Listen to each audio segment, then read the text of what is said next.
Hi friends, कसे तुम्ही सगळेजण? तर आता मँगोचा सीझन आलाच आहे. तर आपण आज मस्तपैकी एक मँगो रेसिपी करणार आहोत. तर याच्यासाठी मी अर्धा लिटर इथे मस्तपैकी दूध असं उकळून घेतलेलं आहे बघा. जरा अर्ध करून घ्या. 5 ते 7 मिनटं याला मस्तपैकी उकळून घ्या मंद गॅसवर. आता आपण दुसऱ्या पॅनमध्ये 1 वाटी साखर टाकलेली, सॉरी अर्धी वाटी टाकलेली आहे. जेवढं तुम्हाला पाहिजे तेवढं तुम्ही टाकू शकता. अर्धी वाटी किंवा त्याच्यापेक्षा जास्त पण तुम्हाला आवडत असेल तर टाकू शकता. आणि आपण ही कमी गॅसवर मस्तपैकी तिला वितळून घेणार आहोत, तिचं कॅरमल बनवून घेणार आहोत. म्हणजे तिची पाक बनवणार आहोत, पण कॅरमल त्याच्यामध्ये पाणी वगैरे न टाकता असा मस्तपैकी तिचा पाक बनवून घेणार आहोत. तर बघा आता वितळायला सुरुवात झाली आहे.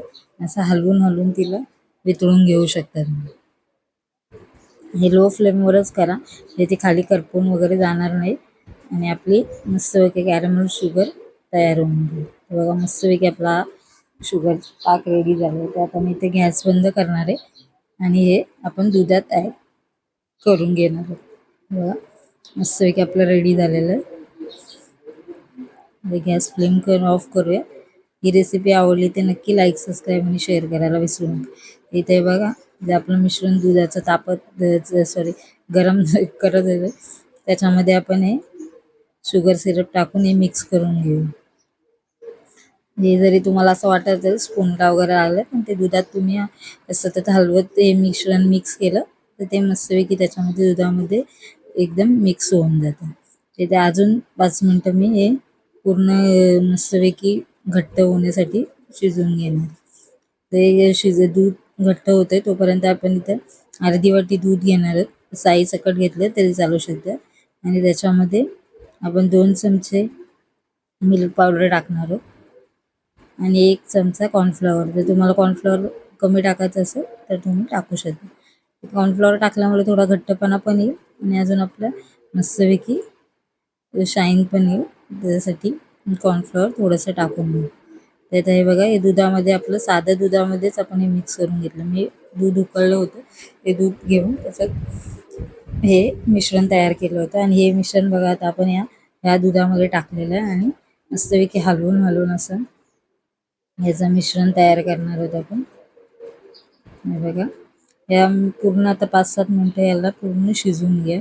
चांगलं घट्टसर थोडंसं असं घट्ट व्हायला लागलं की नंतरच बंद करायचं. रेडी हलवून घ्या, कारण कॉर्नफ्लॉवर वगैरे टाकलं आहे त्याच्यामुळं थोडं लागण्याची शक्यता असते. म्हणून मंद गॅसवर मस्तपैकी हलवून हलवून मस्तपैकी बघा आता मिश्रण थोडं घट्ट व्हायला सुरुवात झाली. मस्तपैकी 15 ते 20 मिनटं चांगले लागतातच रेडी व्हायला.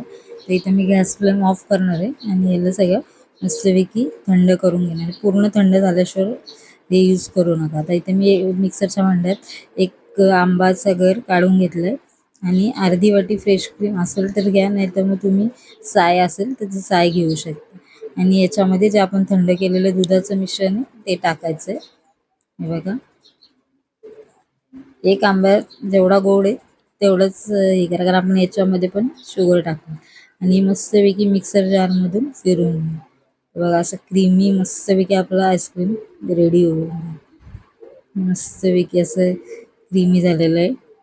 हे तुम्ही जर तुमच्याकडे छोटे जार असतील याचे सॉरी आईस्क्रीमचे, तर तुम्ही त्याच्यामध्ये पण हे सेट करू शकता. तर इथे मी एक ग्लास घेतलाय आणि माझ्याकडे मातीचं जसं छोटा एक ग्लास होता त्याच्यामध्ये मी टाकून घेतलेलं आहे दोन्ही याच्यामध्ये. तुम्ही पाहिजे तर डब्यात पण टाकून घेऊ शकता. आणि त्याला वरून फॉईल पेपर लावून ठेवलेलं आहे. फॉईल पेपर लावल्यामुळे कसं ते चांगलं पाणी वगैरे काय किंवा त्याचे पाण्याचे थेंब जाणार नाही. आणि 8 ते 10 तास किंवा रात्रभर असेच आपण फ्रीजमध्ये ठेवून देणार. बघा आपलं किती मस्तपैकी आईस्क्रीम मँगो कुल्फी बोला किंवा मँगो आईस्क्रीम बोला, मस्तपैकी घरच्या घरी रेडी झालेलं आहे. असं बाहेरून आणण्यापेक्षा घरातच मुलांना असे मस्त टेस्टी टेस्टी वेगळ्या वेगळ्या फ्लेवरचे तुम्ही आईस्क्रीम बनवून देऊ शकता. तर बघा मस्तपैकी किती टेस्टी आपलं रेडी झालेलं आहे. मटक्यामधलं आईस्क्रीम वगैरे असं मुलांना खूप आवडतं. त्यामुळे अशी कुल्फी वगैरे आपण मँगो कुल्फी वगैरे अशी बनवून दिली तर त्यांना खूपच आवडेल. ही रेसिपी आवडली तर नक्की लाईक, सबस्क्राईब आणि शेअर करायला विसरू नका.